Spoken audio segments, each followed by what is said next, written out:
My name is Margaret Hale.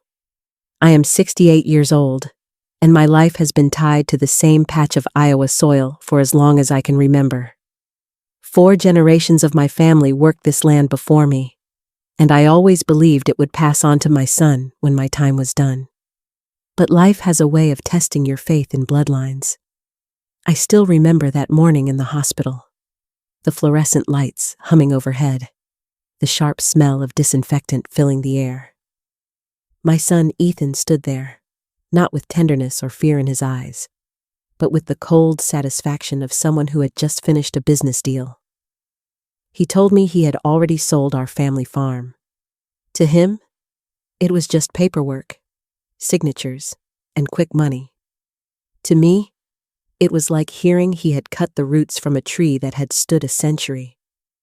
I felt something inside me go still, almost calm, as if my heart knew before my mind caught up. He believed he had finally gotten what he wanted. He believed I was too weak, too close to the end, to fight back. And in his arrogance, he had no idea of the secret that had been waiting for decades just beneath his feet. I smiled to myself in that sterile room, because I alone knew the truth. The soil he sold so carelessly was more than land. It was a vault, a place where I had hidden the pieces of a future he would never see coming. Have you ever been underestimated by someone you love? Have you ever seen the greed in their eyes and felt the sting of betrayal? Stay with me. This story is not about loss. It is about what happens when patience outsmarts greed. And that moment in the hospital was only the beginning. I grew up believing our farm was more than property. It was a living thread that stitched together my family's history. My great-grandfather claimed the land in the late 1800s. Since then, each generation left their fingerprints on the soil. My father built the red barn by hand. My husband Robert mended every fence post until the day his heart gave out. And I, through droughts and floods, kept the rows of corn and soybeans alive when it felt like everything else in life was falling apart. When Ethan was little, I thought he felt the same bond. I can still picture him at 6 years old, tugging on rubber boots too big for his feet, racing after the chickens at sunrise. At 8, he followed me into the barn, watching me milk the cows as though I was teaching him magic. On warm evenings, around 7 o'clock, he would stand under the big oak tree with a bat in hand, swinging again and again until his palms blistered. I thought he loved the farm as deeply as I did. But somewhere along the way, things shifted. Maybe it was college in the city. Maybe it was Brooke, his wife, who wrinkled her nose at the smell of fresh hay. Maybe it was just the glitter of money that pulled him away. When he came home for holidays, he wore polished shoes and crisp shirts, and he spoke about the farm like it was an inconvenience, not a heritage. I could see the way his eyes scanned the fields, not with pride, but as if he was tallying up its worth in dollars. I tried to ignore the change, telling myself he was just adjusting to adult life. But in quiet moments, I felt the distance growing. The farm was my lifeline, yet to him, it seemed like dead weight. Looking back now, the signs were all there. His casual comments about selling, the way he dodged real conversations about carrying on our legacy. I wanted so badly to believe that beneath the polish, the old boy with dusty boots and a farm heart still lived. But the truth, I was clinging to a memory that no longer existed. And soon, life would test how blind my hope had made me. It was a Sunday afternoon when my body finally gave out. I had been stirring a pot of soup, the same way I had for decades, when a sudden pain ripped through my stomach. It was so sharp, I thought the world itself had split open. I remember the sound of the pot crashing to the floor, broth seeping across the linoleum, and then nothing. When I opened my eyes, the ceiling above me was white, sterile, and humming with fluorescent lights. I was in Cedar Ridge Medical Center, hooked up to machines that beeped steadily as if reminding me of every second I might not have left. The doctor spoke in the kind of quiet tone that always means bad news. Stage 4 pancreatic cancer. 6 months if I was lucky. The words sank into me like ice water, each syllable colder than the last. I wanted to cry, but no tears came. Instead, I stared at the hospital clock. It was 2:40 in the afternoon, and I thought about how strange it was that a life's worth of work, sweat, and memories could suddenly be reduced to a number on a calendar. 6 months? Maybe less. What cut deeper than the diagnosis was Ethan's reaction. There were no questions about treatments, no hand reaching for mine, no softness in his face. His concerns circled only around legalities, paperwork, probate. He wanted to make sure everything was in order, as if my life was nothing more than an estate waiting to be divided. Lying there, I felt the first spark of anger kindle beneath the weight of despair. Not at my illness, but at the coldness in my own son's heart. And that spark would grow into something far stronger in the days that followed. It did not take long for Ethan to show his true hand. While I lay in that hospital bed, convinced I was running out of time, he moved quickly. He arranged for the farm to be sold, forging the necessary paperwork as if I were already gone. By 9:20 in the morning, while I was still hooked up to IVs, strangers had signed papers that handed away the land my family had guarded for more than a century. I should have felt broken, but what came over me was not weakness. It was steel. I realized in that instant that Ethan was not waiting for me to die. He was counting on it.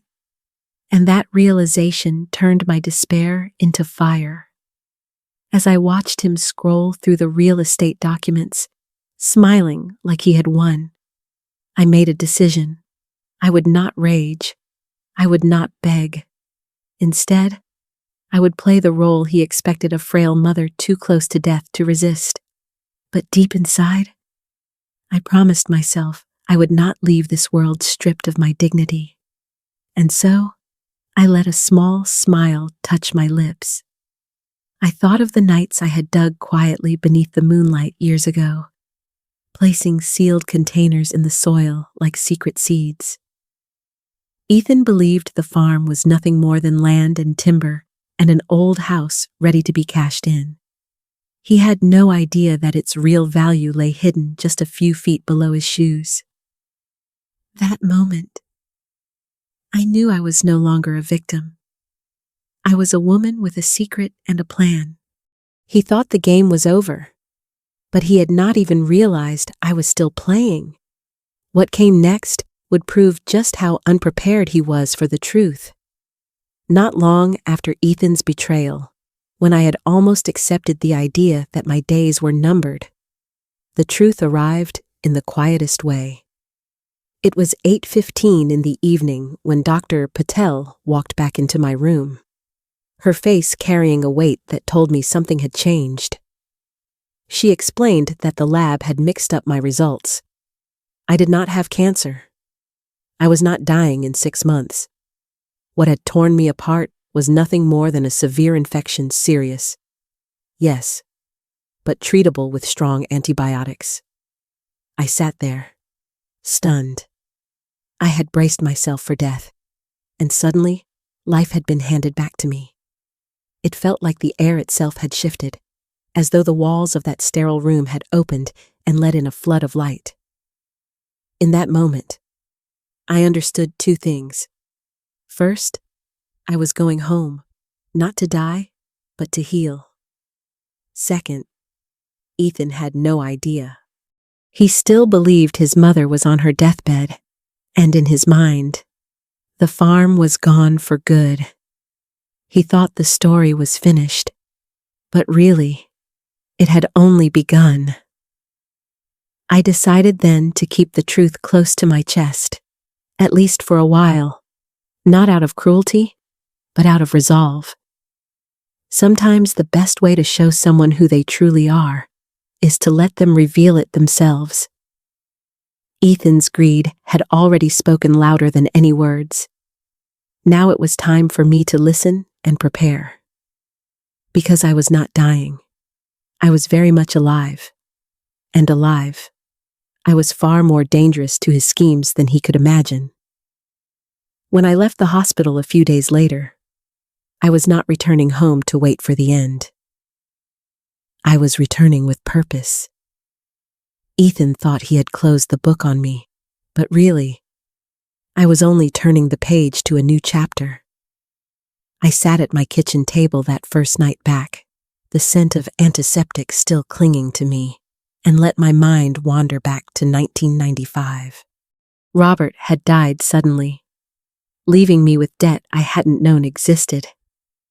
I remember sitting alone, clutching a letter he had left behind, his handwriting steady, his words plain but full of weight. He revealed what no one else knew: the land was sitting on mineral rights. The kind oil companies had been sniffing around for decades. He urged me never to sell too quickly, never to let desperation hand away what could secure our family's future. And he had been right. Within months of his death, Heartland Petroleum came forward with an offer to lease, not to buy. The bonus check alone was enough to pay off everything and rebuild stability. But I had seen what sudden money could do. I had watched families torn apart, siblings fighting, marriages collapsing. I decided the only safe way forward was secrecy. So year by year, lease payment by lease payment, I withdrew what I could. I converted it into cash, sometimes gold or silver, sealed it in waterproof containers, and buried it across the farm, behind the chicken coop, near the apple orchard, along the fence line where no one ever looked. Every spot mapped only in my memory. My son never questioned why I lived modestly, or why I claimed to be land-rich but cash-poor. That was my protection. On that first evening home, around 9:40 at night, I pulled out the old metal detector Robert had once bought during a short treasure-hunting phase. He had used it to chase rusty nails and beer caps. But me, I had used it for survival. As the steady beeping guided me back to places I had not touched in decades, I began unearthing my past one container at a time. Cash, gold coins, documents, proof that the farm's true value was still mine. And with every shovel of dirt, I felt something I hadn't felt in weeks: satisfaction. By the time I had secured what mattered, I knew Ethan's mind was already spinning. That little seed I planted in the hospital, the hint about things buried in the backyard, had taken root in his imagination. I wanted him to wonder. I wanted him to sweat. It was just before 7 in the morning when I looked out my kitchen window and saw him pull up in a rented car. He stepped out in clothes too nice for the dirt, holding a brand new shovel and a shiny metal detector. The sight almost made me laugh. My son, the city man who once sneered at the smell of hay, was now standing knee-deep in mud, convinced he could outdig me on my own land. He started behind the oak tree, then moved to the fence line, then the garden shed. Every swing of his shovel tore up soil I had tended for decades. He was frantic, like a gambler chasing a hand he had already lost. From my porch, I sipped iced tea, pretending to be the weak, forgetful woman he thought I was. Every so often, I would let slip a thoughtful pause, as if struggling to remember. Maybe Robert mentioned the oak. Or maybe it was the shed. I watched his eyes light up each time, desperate for a lead. The truth was, I was feeding him ghosts. None of the places I mentioned held anything of value. I knew exactly where the real caches were, and he would never find them. But watching him tear through the earth with sweat dripping down his face, it was almost comical. It was also revealing. Greed strips people bare. And in that morning sun, I saw Ethan more clearly than ever before. And he still had no idea just how badly he had already lost. As I watched Ethan dig himself into exhaustion, I thought about the irony of it all. He believed he had pulled off the perfect heist, signing away the farm for what he thought was a quick payout.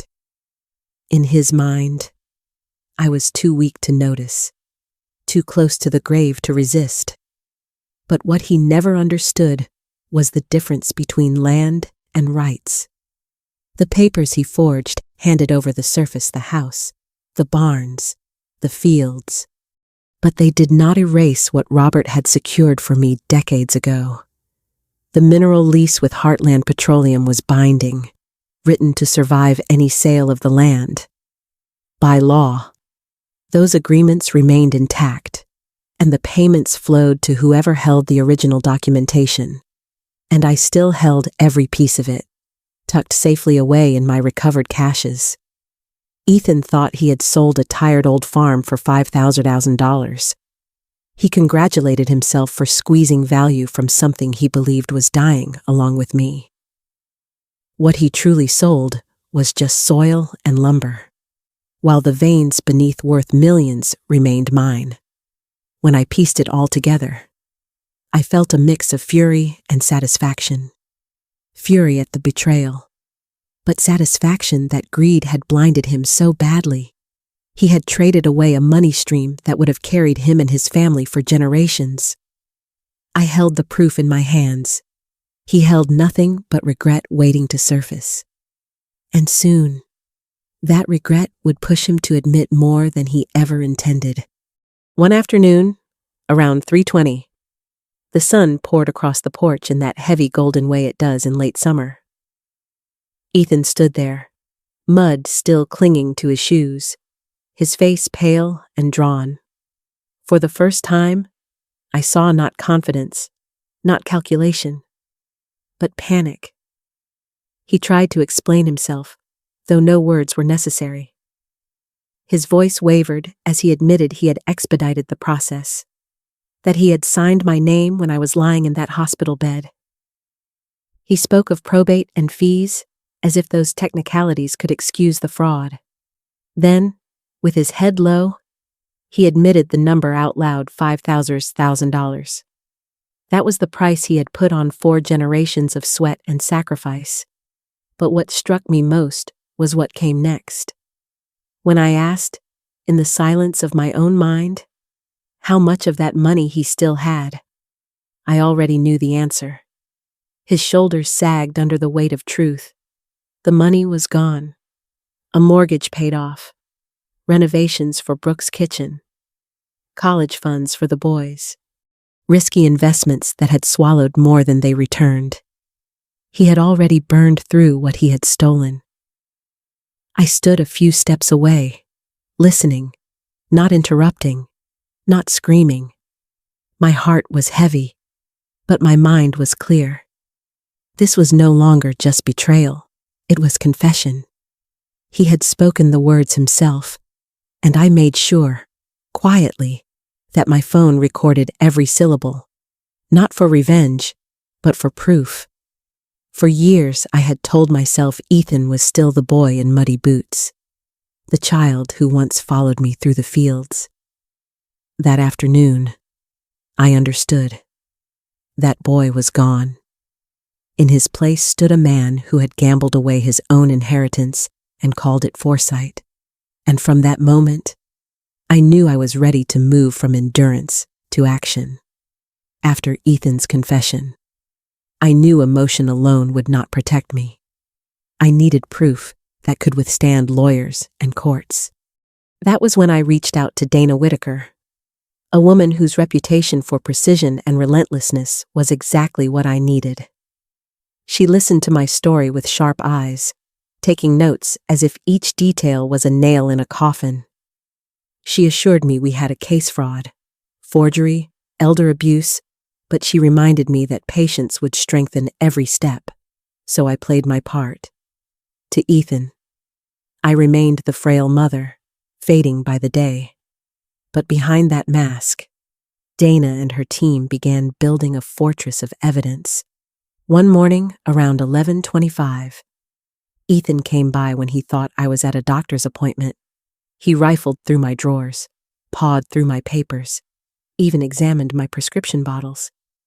He was searching for any scrap of evidence that could paint me as incompetent when he forged my signature. What he didn't know was that cameras Dana had installed recorded every movement. At the same time, Dr. Patel provided a sworn statement verifying my mental clarity during my hospitalization. Ethan's frantic hunt for a false narrative was only tightening the noose. Each day, Dana's investigators traced his calls to banks, his emails to lawyers, his desperate attempts to undo what he had done. Every move he made left behind a trail of guilt.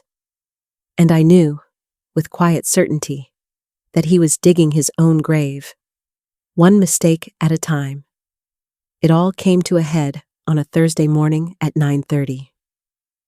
Ethan arrived with a moving truck and two men I had never seen before. He spoke of assisted living, of making me comfortable, of simplifying my life. But I could see it for what it was: one final attempt to strip the house bare, to liquidate anything left of value. I stayed calm. I had been waiting for this moment. As he gestured toward the china cabinet, I asked him if he truly planned to take my furniture too. He stumbled, trying to twist theft into care. For a moment, he even tried to blame my so-called illness, suggesting I wasn't thinking clearly. That was when I let the truth slip. I told him I did not have cancer. I was not dying. I was standing there, alive and stronger than he had ever expected. His face drained of color, but before he could recover, I pulled out my phone and signaled. From behind the moving truck stepped Dana and a county sheriff's deputy, papers in hand, warrant ready. The deputy read out charges: fraud, forgery, elder abuse, while Dana served him civil papers demanding restitution. The movers looked at each other, uncomfortable, and quietly left. Ethan, my son, stood handcuffed on the porch of the house he had tried to steal. His mask of confidence shattered. I felt no joy in that moment, only a deep, steady satisfaction. He had written his own ending. I had only turned the page. And yet, this story was not done. The courtroom still waited, and justice had more to say. 6 months later, I sat in a courtroom that smelled faintly of wood polish and old books. Ethan stood before the judge, thinner now, his suit hanging on him like borrowed skin. His lawyer tried to soften the picture, but the evidence spoke louder. The forged documents, the recordings of his own words, the videos of him rifling through my belongings. Every thread we had gathered wove together into a net he could not escape. The sentence was clear: 2 years in federal prison for elder fraud, plus full restitution. Restitution he could not possibly pay, because the money was already gone. His wife, Brooke, had filed for divorce months earlier, taking the boys and half of what little remained. Their house was sliding into foreclosure. His business partners had cut ties, not wanting their names linked to scandal. But the twist came not from the court, but from Heartland Petroleum. They had been monitoring the transfer of ownership. And once they learned fraud had been involved, they invoked a clause in the contract that voided all agreements tied to illegal activity. The mineral rights reverted to me, the last legitimate owner. I had walked into that courtroom expecting closure. I walked out not only with justice, but with the very inheritance Ethan had tried to steal. And as the gavel fell, I realized something unexpected. I felt not triumph, but a quiet, steady kind of peace. After everything, I knew I couldn't stay in Iowa. The farm was gone, the house felt empty, and every corner of that land whispered memories of betrayal. So, I packed up what was mine and moved west, settling in a small town along the California coast. At 68, I bought a little cottage with wide windows facing the ocean. For the first time in decades, my days weren't dictated by chores or harvests. I walked the beach at sunrise. I learned to paint, and I allowed myself the freedom to simply live.